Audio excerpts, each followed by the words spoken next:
Uh-oh. Oh. Oh no, I can't rotate it now. I don't know what I'm doing with this phone. Annie and I are here. Where's Annie? Annie Banana. We're roasting hot. It's very hot. Well, it's not actually very hot. It's hot because we've been running around doing things, haven't we? We've been very busy counting our sheep and making sure that everybody is behaving. Yeah, she's like, yes, I did. I know those sheep are naughty, aren't they? Very naughty. Anyway, must be Thursday. And it has fortunately got a bit cooler because, quite frankly, nobody needs super hot weather. We went to the job on Wednesday to Choate in Woburn. It takes me over an hour to get to Woburn and back. And Carol very kindly joined Larky and Moose and myself, which was absolutely super duper. And it's a nice bunch of people who are there. They're always very chatty, so that's lovely. And then, while I was there, apparently our little Melvin stuck his head in the hay bag and got stuck.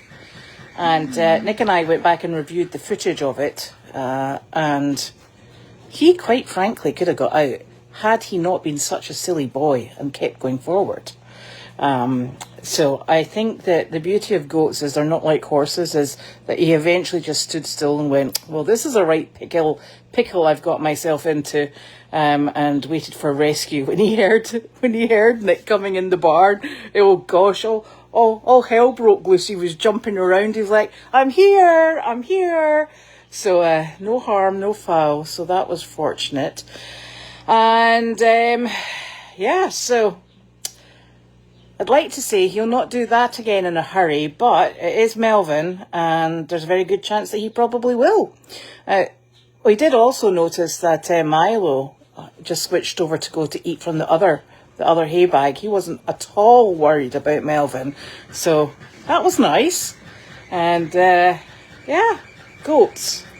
I'm actually going to a little information conference this evening about goats, so I can learn even more about their peculiarities and how to keep them alive, because quite frankly I always worry about things like that. So I'm going to that at 5:30, so that'll be terribly exciting, and we will implement any extra information that we find. What else has been happening?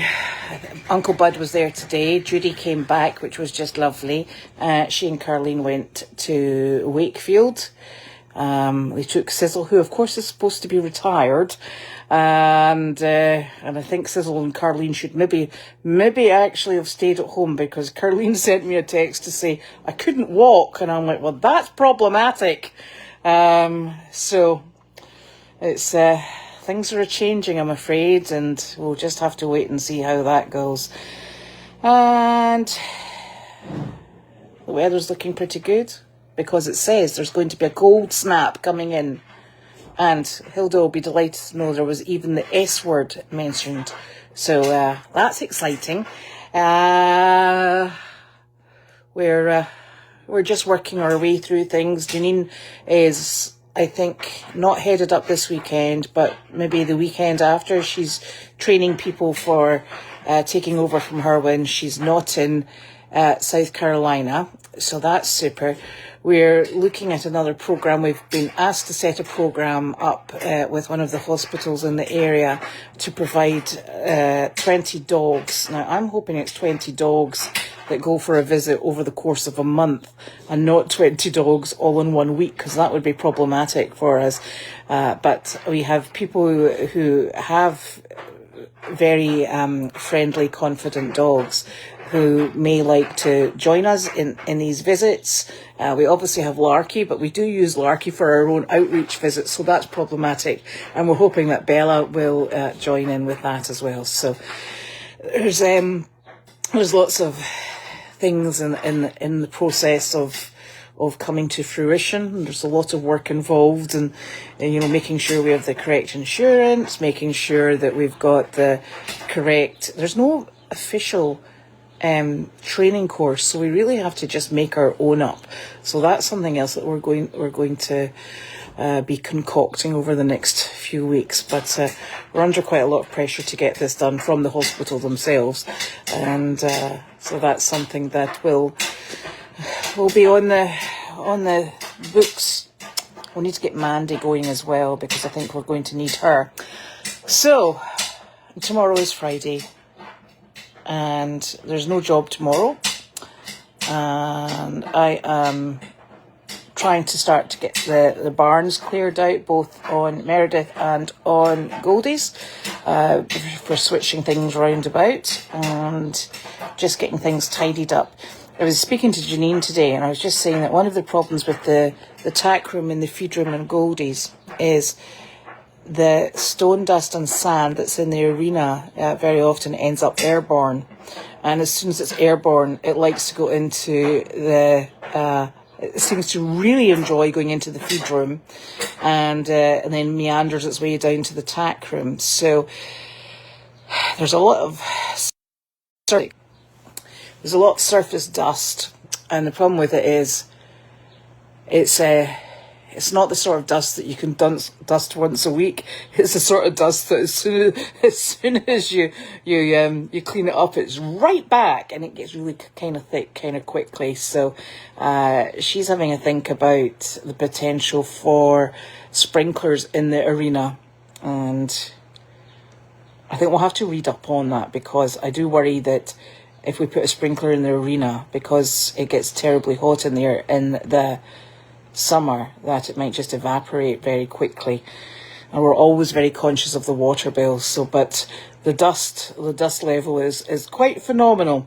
So that's something to think about. There's always something. It's never ever a quiet moment. So let me go through these questions and have a looky see.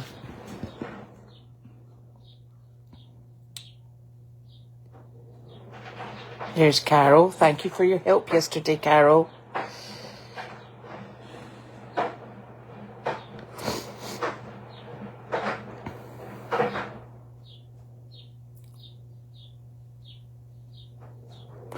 Oh my goodness, did I forget to do the farm? I'm so sorry, Linda.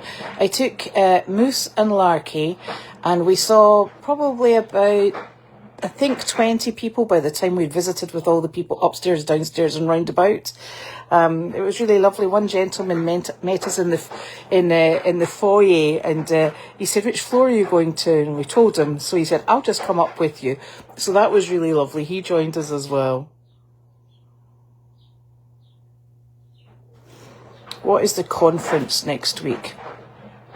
Oh, I've got a goat conference this evening, and it's put on by one of the local vets and a feed company. So they just give, I presume a lot of it is information from the vet and information from the feed company promoting the feed that they have. So given the fact that we've got quite a number of goats, I thought I would go and have a little listen into that and see what interesting information comes out of it. Yes, I'm not best pleased with Larky and the chicken. The chicken unfortunately passed away. I have absolutely no idea what happened with Larky and the chicken. I think I spoke with Janine, who's not best pleased, and it's a really tricky situation. The dogs are able to open Carlene's door at the moment, and they wander out, and she doesn't notice. So. And the chickens, you know, they free range as much as possible. So I'm not sure what the solution really is, because the turkeys go out, everybody goes out for a wander. And unfortunately, because they come out the back of the barn and into the paddocks, they can get through all the spaces in the paddock fencing, because it's not set up really for chickens. So I'm thinking I might have to take the fluffy chick, who's now a chicken herself, back up the hill with mine, and look after her there. I was also, we're not sure whether or not Janine's going to bring the two outreach chickens back up with her, or whether or not what we'll do is we'll start working with another trio.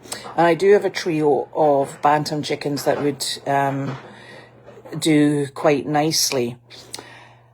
The real issue is we need to keep them separate from the main flock, because we do keep them in separate living conditions. So I think that they would have to go down into the little white chicken hut that has its own attached run, and that would probably be a highly suitable place for them, because not only is it secure, but it actually has for bantam chickens, it's actually got an enormous amount of space.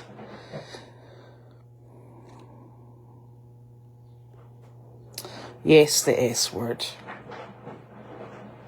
Yeah, I know. It is too hot and humid. Tell me about it.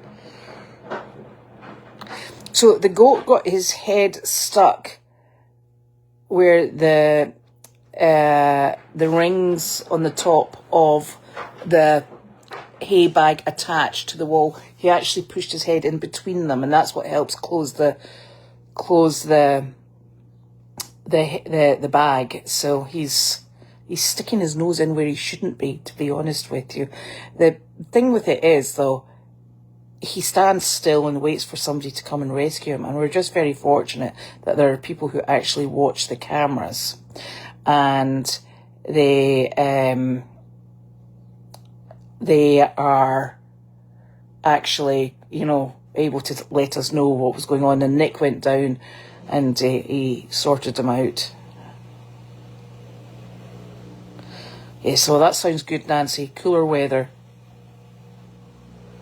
Ah, that's what we need. Willow's also in the plans as well, but she needs to be far more reliable.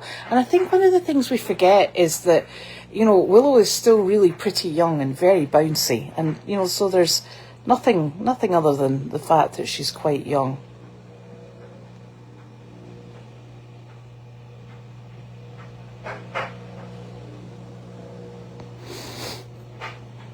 I'm just scrolling through these questions here. I haven't gone to sleep, don't worry.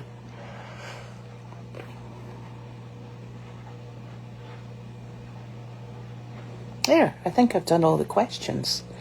I'm trying to think what else is going on. I need to take a little notepad out and about with me and say, I must remember to tell people about that with at mail chat, because I always think, ooh, I must remember to mention that, and then I completely forget. It's, yes. Anyway, my little doggie's gone for a snooze. She's all tuckered out. She's been running around. Haven't you? She's like, stop talking to me.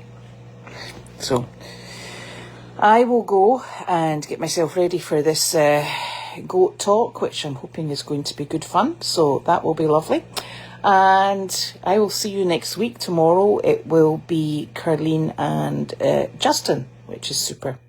And hoping that maybe Bella is able to get back on Monday. We'll play that by ear though, because that would be absolutely lovely. Okay, I hope you all have a lovely evening, and I'll speak to you soon. Bye-bye.